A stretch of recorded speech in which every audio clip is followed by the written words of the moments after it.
Hi, my name is David. I'm a pharmacist, and I'd like to talk to you about vaccinating different communities.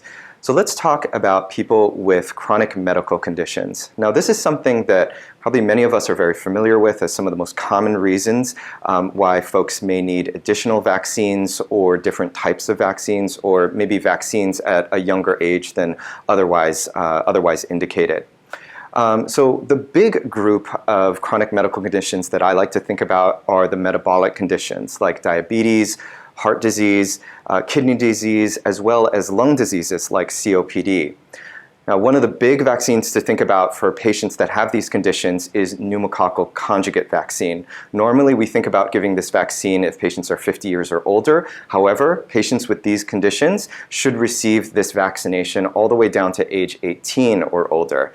Now, it can be challenging to remember the specifics about pneumococcal vaccine and what vaccine may be indicated for a patient based on, say, their prior pneumococcal vaccine history.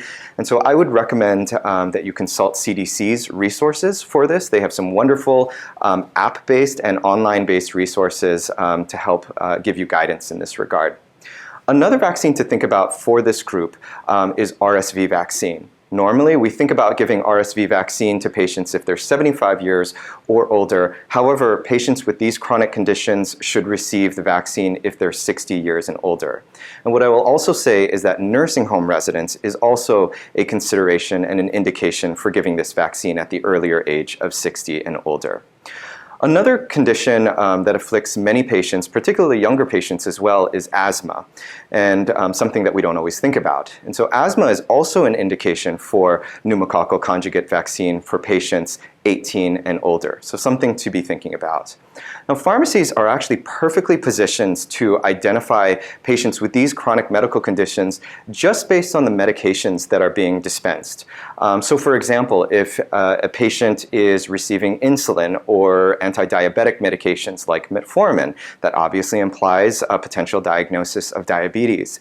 If patients are receiving other medications like beta blockers or ACE inhibitors or ARBs or ARNIs, or even diuretics, that may suggest conditions like heart failure or kidney disease, which could then prompt a conversation about additional vaccination recommendations. And then finally, patients that are receiving inhalers, like say beta agonists, long or short acting, as well as inhaled corticosteroids, this could imply a diagnosis of COPD or a diagnosis of asthma and prompt a conversation about additional vaccines in that regard. So those are just some strategies to think about identifying patients and the importance of vaccinating patients with chronic medical conditions.